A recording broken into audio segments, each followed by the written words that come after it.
नमस्कार दोस्तों, मैं सरोज बाला जम्मू कश्मीर से। बदलाव मंच पर मुंशी प्रेमचंद की कहानी स्वचित करना चाहती हूँ। कहानी है कश्मीरी सेब। कल शाम को 4 बजे मैं 2-4 ज़रूरी चीज़ें खरीदने गया था। पंजाबी मेवा फरोशों की दुकानें रास्ते में ही पड़ती थी। दुकान पर बहुत अच्छे रंगदार गुलाबी सेब सजे हुए नजर आए। जी ललचा उठा। आजकल शिक्षित समाज में विटामिन और प्रोटीन के शब्दों में विचार करने की प्रवृत्ति हो गई है। टमाटर को पहले कोई सेंध में भी न पूछता था, अब टमाटर भोजन का आवश्यक अंग बन गया है।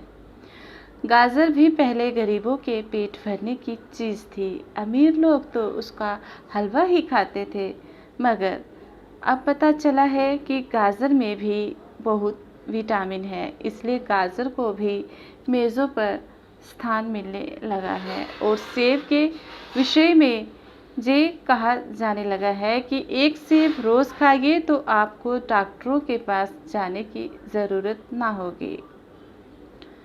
डॉक्टर से बचने के लिए हम नीम कोड़ी तक खाने को तैयार हो जाते हैं। सेब तो रस और स्वाद में आम से बढ़कर नहीं है, तो घटकर भी नहीं। हाँ, बनारस के लंगड़े और लखनऊ के दशहरी और मुंबई के अल्फांसों की बात दूसरी है। उनकी टक्कर का फल तो संसार में दूसरा नहीं है, मगर उनमें विटामिन और प्रोटीन है या नहीं है, इन विषयों पर अभी किसी पश्चिमी डॉक्टर की व्यवस्था देखने में नहीं आई है। सेब को यह व्यवस्था मिल चुकी है। अब वह केवल स्वाद की चीज़ नहीं है, इसमें गुण भी है। हमने दुकानदार से मोल भाव किया और आध से सेब मांगे। दुकानदार ने कहा, बाबूजी बड़े मज़ेदार सेब आए हैं, खास कश्मीर के हैं, आप ले जाइए, खाकर तबीयत खुश हो जाएगी। मैंने रुमाल निकालकर उसे देते हुए कहा, चुन चुन कर रखना। दुकानदार ने तराजू उठाई और नौकर से बोला, लौंडे हाथ से कश्मीर सेब निकाल कर ला, चुन कर लाना।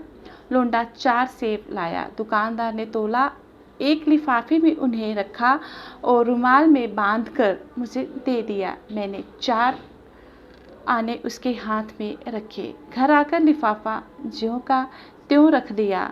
रात को सेब या कोई दूसरा फल खाने का कायदा नहीं है। फल खाने का समय तो प्रातः काल है। आज मुंह हाथ धोकर जो नाश्ता करने के लिए सेब निकाला तो सड़ा हुआ था।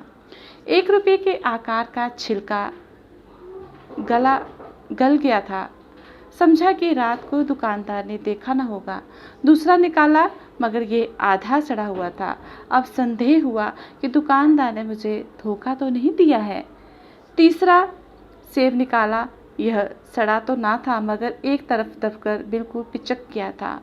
चौथा देखा, वह तो बेदाग था, मगर उसमें काला सुराख था, जैसे अक्सर पैरों में होता है। काटा तो वैसे ही धब्बे जैसे कीड़े बेर में होते हैं। एक सेब भी खाने लायक नहीं। 4 आने के पैसों का इतना गम न हुआ जितना समाज में इस चारित्रिक पतन का। दुकानदार ने जानबूझकर मेरे साथ धोखेबाजी का व्यवहार किया। एक सेब सड़ा हुआ होता तो मैं उसको क्षमा के योग्य समझता, सोचता कि उसकी निगाह ना पड़ी होगी, मगर चारों के चारों खराब निकल जाएं, यह तो साफ धोखा है। मगर इस धोखे में मेरा भी सहयोग था। मेरा उसके हाथों में रुमाल रख देना मानो उसे धोखा देने की प्रेरणा थी। उसने भांप लिया कि महाशय अपनी आंखों से काम लेने वाले जीव नहीं है और ना ही इतने चौकस की घर से लौटाने आए। आदमी बेईमानी तब करता है जब उसे अवसर मिलता है। बेईमानी का अवसर देना, चाहे वह अपने ढीलेपन से हो या साहस विश्वास से, बेईमानी में सहयोग देना है। पढ़े लिखे बाबुओं और कर्मचारियों पर तो अब कोई विश्वास नहीं करता। किसी थाने या कचहरी या म्यूनिसिपैलिटी में चले जाइए, आपकी ऐसी दुर्गति होगी कि आप बड़ी से बड़ी हानि उठाकर भी उधर न जाएंगे। व्यापारियों की साख अभी तक बनी हुई थी, लेकिन आप उन्हें 5 की जगह भूल से 10 के नोट दे आते हैं तो आपको घबराने की कोई ज़रूरत नहीं। आपके रुपए सुरक्षित थे। मुझे याद है कि एक बार मैंने मुहर्रम के मेले में एक खोंचे वाले से एक पैसे की रेवड़ियाँ ली थी और पैसे की जगह अठन्नी दे आया था। घर आकर अपनी भूल मालूम हुई तो खोंचे वाले के पास दौड़ता हुआ चला गया। आशा ना थी कि वह अठन्नी लौटाएगा, लेकिन अब उसने प्रसन्न चित्त से अठन्नी लौटा दी और उल्टे मुझसे क्षमा मांगी।